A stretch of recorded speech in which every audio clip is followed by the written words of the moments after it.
اللهم صل على سيدنا محمد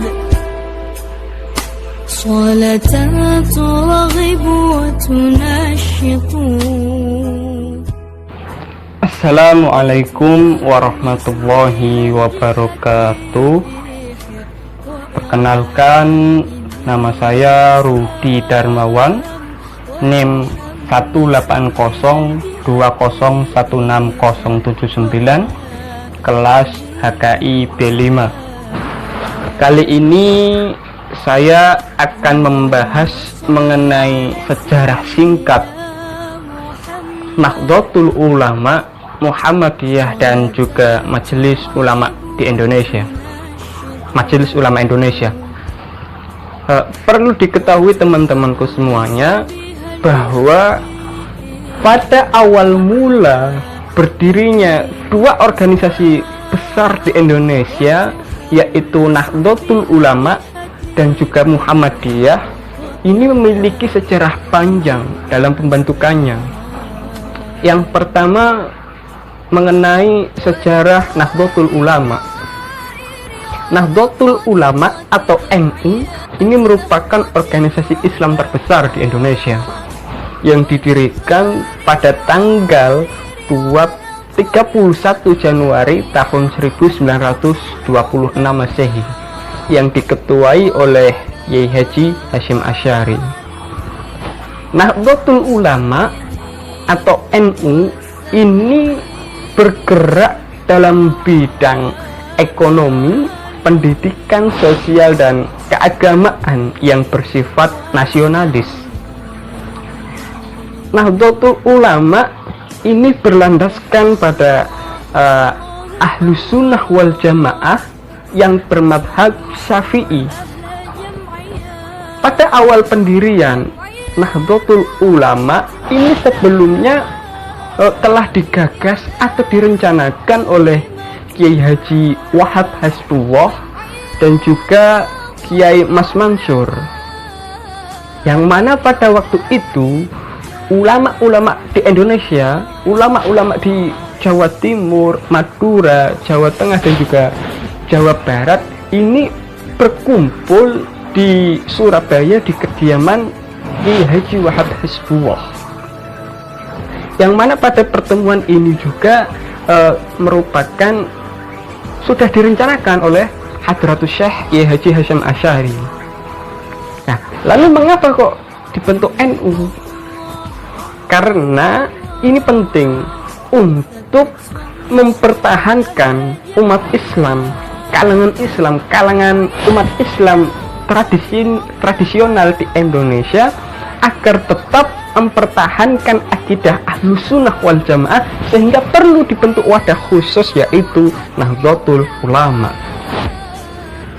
Lalu alasan lain mengenai dibentuknya Nahdlatul Ulama ini berkaitan karena pada waktu itu ada ajakan dari kaum Sunni yang mengajak umat Islam kembali kepada hakikat Islam murni dan meninggalkan pemikiran bermadhab. Lalu kemudian muncul Qonun Asasi yang menjadi landasan berpikir bagi warga NU, baik dalam bidang sosial, keagamaan, ataupun politik. Alasan lain mengenai dibentuknya Nahdlatul Ulama ini tidak lain karena pengaruh politik baik dari dalam maupun luar negeri, sekaligus sebagai bentuk perlawanan terhadap penjajah pada masa itu.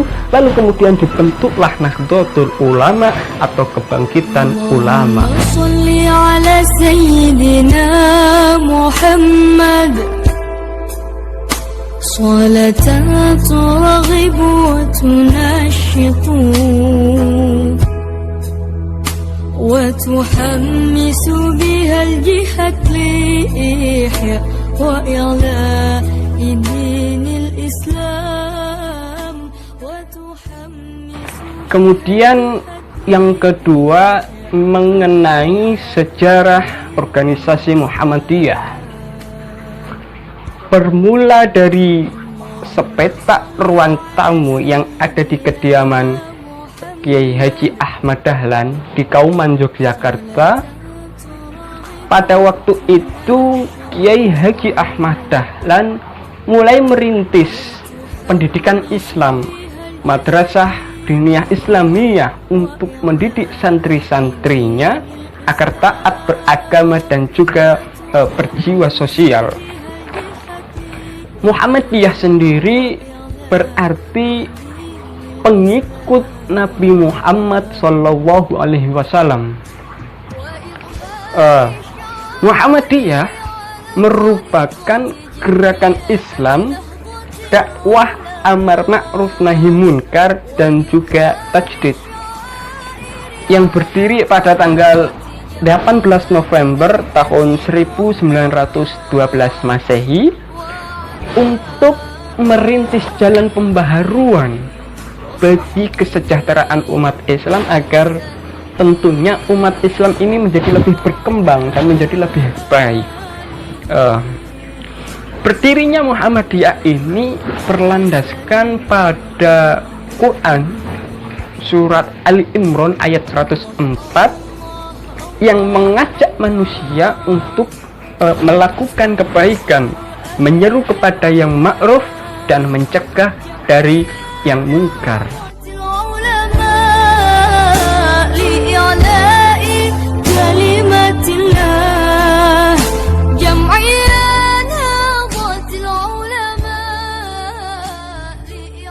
Lalu yang ketiga mengenai sejarah Majelis Ulama Indonesia atau MUI. Majelis Ulama Indonesia ini dibentuk di Jakarta pada tanggal 26 Juli tahun 1975 Masehi dalam pertemuan alim ulama yang dihadiri oleh ulama-ulama daerah, ormas-ormas Islam, dan juga dari Dinas Rohani Islam, Angkatan Darat, Angkatan Laut, Angkatan Udara, dan juga kepolisian. Pertemuan alim ulama ini juga disebut sebagai pertemuan alim ulama yang kemudian menghasilkan Piagam Majelis Ulama Indonesia.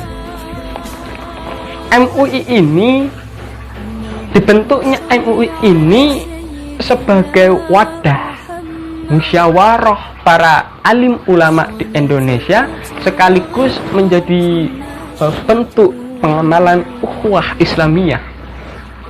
Dan tentunya saat ini MUI masih memberikan kontribusinya yang sangat luar biasa terhadap negara maupun kepada umat Islam. Terbukti bahwa MUI ini memiliki peran yang sangat strategis sebagai jembatan antara pemerintah dan juga ulama. Sekaligus MUI ini membantu pemerintah dalam menetapkan, memberikan pertimbangan keagamaan. MUI juga berfungsi sebagai penasihat terhadap tokoh-tokoh negara dan juga membantu fatwa, memberikan fatwa kepada umat Islam di Indonesia.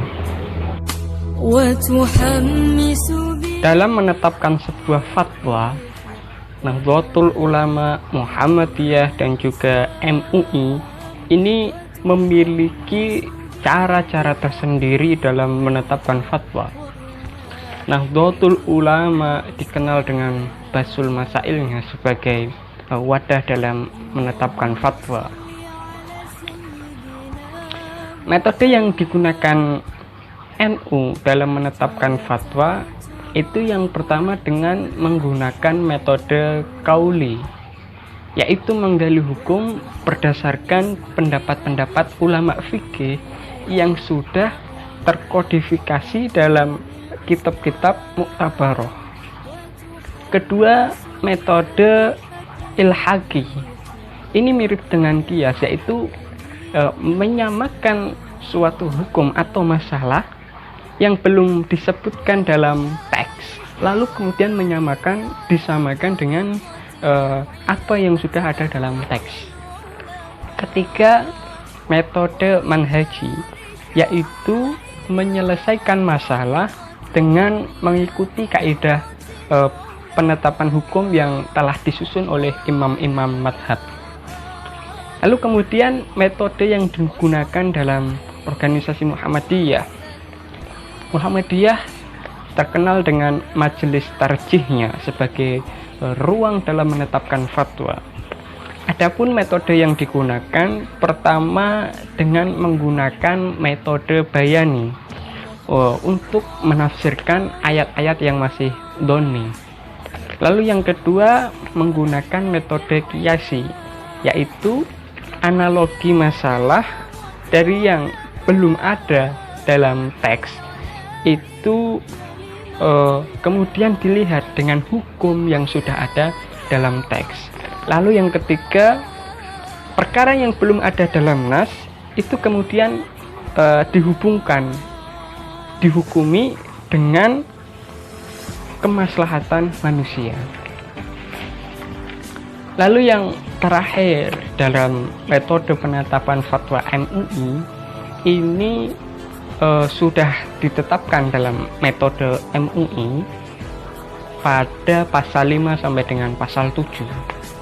Pasal 5 disebutkan bahwa dalam menetapkan fatwa harus dilakukan kajian komprehensif. Artinya harus ditemukan dulu titik permasalahannya itu apa.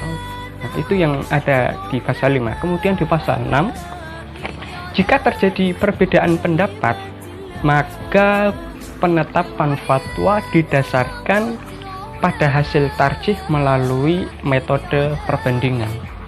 Jika tidak ditemukan pendapat hukum di kalangan imam madhab, kemudian didasarkan pada ijtihad melalui metode bayani dan taklili.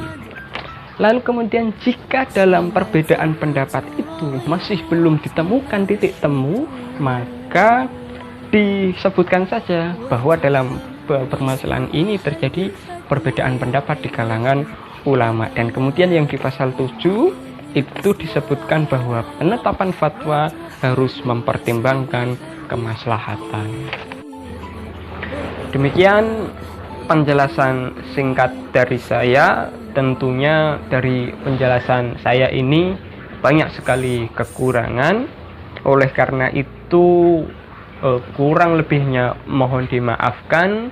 Dari saya cukup sekian. Wassalamualaikum warahmatullahi wabarakatuh.